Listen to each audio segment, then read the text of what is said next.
Hi எல்லாருக்கும் welcome to our channel DD moments vlog. இன்றைக்கி நம்ம சப்பாத்தியும் வெஜிடபிள் எக் மசாலாவும் எப்படி செய்கிறதுன்னு தான் பார்க்க போகிறோம். சப்பாத்தி செய்கிறதுக்கு நான் ஒரு 3 கப் அளவுக்கு மாவு எடுத்திருக்கேன். அதில் தேவையான அளவு கொஞ்சமாக சால்ட் சேர்த்துக்கிறேன். அது கூடவே கொஞ்சமாக சுகரும் ஆட் பண்ணிக்கலாம். அப்போ தான் சப்பாத்தி நல்லா சாஃப்டாகவும் அதில் கோல்டன் கலரில் கிறிஸ்பியாகவும் வரும். அதுக்காக நான் கொஞ்சமாக சுகர் ஆட் பண்ணிக்கிறேன். இது நல்லா கலந்து விட்டுக்கலாம். நல்லா கை வச்சு நல்லா எல்லா மாவுலையும் நல்லா மிக்ஸ் ஆகிற அளவுக்கு நல்லா கலந்து விட்டுக்கோங்க. இது போல் அப்போ தான் உப்பு எல்லா இடத்துலையுமே இருக்கும். சீனியும் சீக்கிரமாக கரையும். இந்த மாதிரி கலந்து விட்டதுக்கப்புறம் கொஞ்சம் கொஞ்சமாக வாட்டர் ஆட் பண்ணி இதை நல்ல ஒரு சாஃப்ட் டோவாக பிசைஞ்சு எடுத்துக்கலாம். இந்த மாதிரி கொஞ்சம் கொஞ்சமாக வாட்டர் ஆட் பண்ணணும். நிறைய நம்ம ஃபஸ்ட்டே ஆட் பண்ணிட்டோன்னா சப்பாத்தி மாவு இலகி போயிடும். அதனால் கொஞ்சம் கொஞ்சமாக வாட்டர் ஆட் பண்ணி நம்ம நல்ல ஒரு சாஃப்டான டோவாக அந்த மாதிரி பிசைஞ்சு எடுத்துக்கலாம். இதை மாதிரி பிசைஞ்சதுக்கப்புறம் இது மேலே ஒரு ஸ்பூன் அளவுக்கு ஆயில் விட்டு நல்ல ஒரு சாஃப்டான டோவாக பிசைஞ்சிக்கணும். கை வச்சு அமர்த்தி பார்த்திங்கன்னா இந்த அளவுக்கு சாஃப்டாக இருக்கும். இதுக்கப்புறம் இது சின்ன சின்ன உருண்டைகளாக நான் அதை உருட்டி வச்சுருக்கேன்.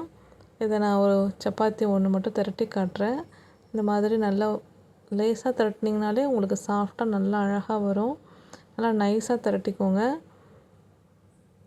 நல்லா நைஸாக திரட்டிட்டு இது போல் தவாவில் நம்ம போட்டு கொஞ்சமாக ஆயில் விட்டு தவாவில் போட்டு எடுத்துக்கலாம். ஆயில் வேணாங்கிறவங்க ஆயில் விடாமலே போட்டுக்கலாம். கொஞ்சமாக ஆயில் விட்டு தவாவில் போட்டு 2 பக்கமும் திருப்பி போட்டு எடுத்துக்கலாம். சப்பாத்தியை ரொம்ப திருப்பி போடக்கூடாது. 3 டைம் மட்டும்தான் திருப்பி போடணும். இது போல் ஆயிலை மேலே நல்லா தடவி விட்டுக்கோங்க. நல்லா பபுள்ஸ் வருது பாருங்கள். இப்போ ஒரு 1 டைம் திருப்பி போடுறேன். நல்லா ப்ரெஸ் பண்ணி கொடுத்துக்கிறேன். சப்பாத்தி நல்லா சாஃப்டாக இருக்குது. நம்ம சுகர் ஆட் பண்ணியிருக்கிறதுனால இந்த மாதிரி கோல்டன் கலர் நல்லா அது மேலே வரும். அப்போ அது நல்லா கிறிஸ்பியாகவும் டேஸ்ட்டாகவும் இருக்கும் சப்பாத்தி. இது நல்லா வெந்ததுக்கப்புறம் அகெயின் 1 டைம் திருப்பி போட்டுட்டு நம்ம சப்பாத்தி எடுத்துடலாம். நல்லா உப்பி வரும் சப்பாத்தி. ஃபுல்கா மாதிரி நீங்கள் ஸ்டவ்வில் வச்சு கூட எடுக்கலாம். அதெல்லாம் இன்னொரு வீடியோவில் நான் உங்களுக்கு ரெசிபி ஷேர் பண்ணுறேன்.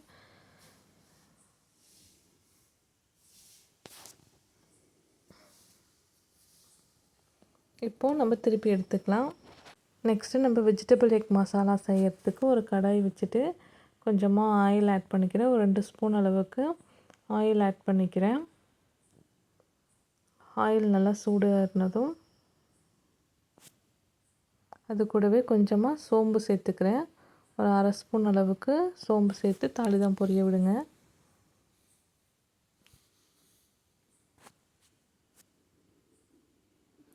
நல்லா பொரிஞ்சதுக்கப்புறமா இது கூடவே நல்லா குட்டி குட்டியாக சாப் பண்ணி வச்சுருக்கிறேன் ஆனியன் சேர்த்துக்கிறேன். நான் இன்றைக்கி ஒரு 3 ஆனியன் போல் நல்லா குட்டி குட்டியாக சாப்பரில் போட்டு சாப் பண்ணி வச்சுருக்கேன். இதை நல்லா சேர்த்து நல்லா வதங்க விடலாம். இது மாதிரி நல்லா வதங்கட்டும்.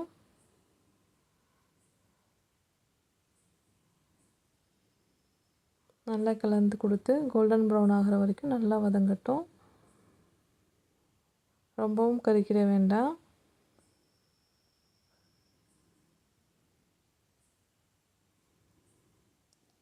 ஆனியன் நல்லா வதங்கினதுக்கப்புறம் தேவையான அளவு சால்ட்டு சேர்த்துக்கிறேன். சால்ட்டு சேர்த்துட்டு அதையும் நல்லா கலந்து விட்டுக்கிறேன். சால்ட் சேர்க்கும் போதே ஆனியன் சீக்கிரமாக நல்லா வதங்கி வரும்.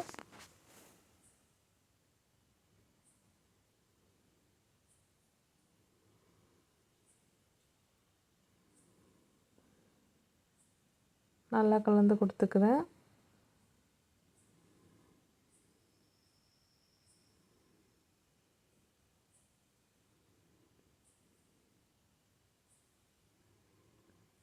இப்போது இது கூட கொஞ்சமாக பச்சை மிளகாவும் கருவேப்பிலையும் சேர்த்துக்கிறேன். ஒரு பச்சை மிளகாவை சேர்த்துருக்கேன்.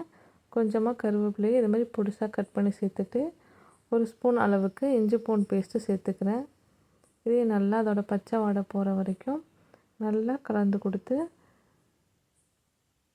எடுத்துக்கலாம்.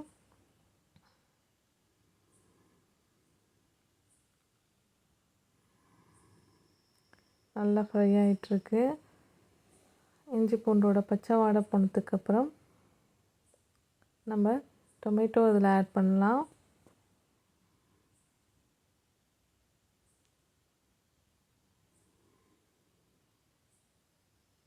நான் ஒரு தக்காளியை குட்டி குட்டியாக நறுக்கி வச்சுருக்கேன். அதை நான் இப்போ ஆட் பண்ணிக்கிறேன்.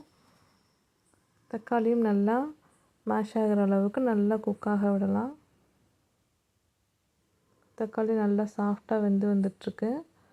இந்த ஸ்டேஜில் நம்ம எடுத்து வச்சுருக்க காய்கறிகள் சேர்த்துக்கலாம். வெஜிடபிள்ஸ் என்னென்ன சேர்த்துருக்கேன்னா கேப்சிகமும் கேரட்டும் சேர்த்துருக்கேன். இதையும் நல்லா ஒரு கலந்து விட்டுக்கலாம். நல்லா கலந்ததுக்கப்புறம் கொஞ்சமாக இடம் ஒதுக்கிட்டு அகெயின் கொஞ்சம் ஆயில் சேர்த்துட்டு அதில் 2 முட்டைகளை உடைச்சி விட்டுக்கிறேன். இதில் கொஞ்சமாக சால்ட்டு, அதுக்கப்புறம் பெப்பர், ஜீரா சேர்த்து நல்லா பவுடர் ஆக்கி நான் அதில் சேர்த்துருக்கேன். நான் வந்து பவுடர் சேர்க்கலை, இடித்து தான் நான் சேர்த்துருக்கேன். இடித்து பவுடர் ஆக்கி சேர்த்துருக்கேன்.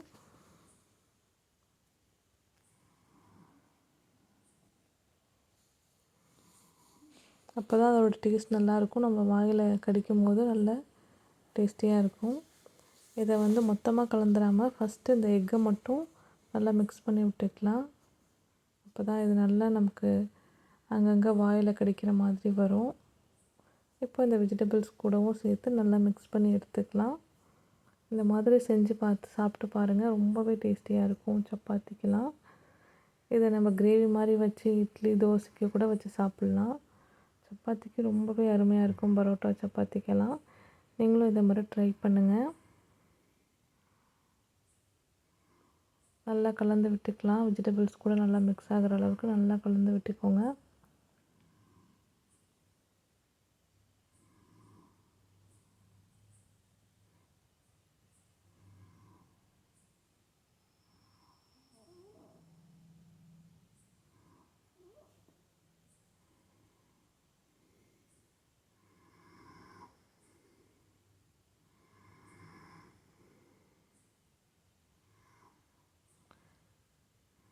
நல்லா பொடி மாஸ் மாதிரிக்கே நல்லா வந்துருச்சு. இப்போது நம்ம மசாலாஸ்லாம் சேர்த்துக்கலாம். கொஞ்சமாக மஞ்சள்தூள் சேர்த்துருக்கேன்.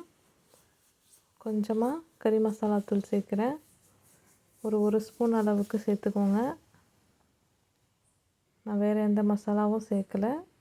கறி மசாலா தூள் மட்டும்தான் அதில் சேர்த்துருக்கேன். இதையும் நல்லா கலந்து கொடுத்துக்கலாம்.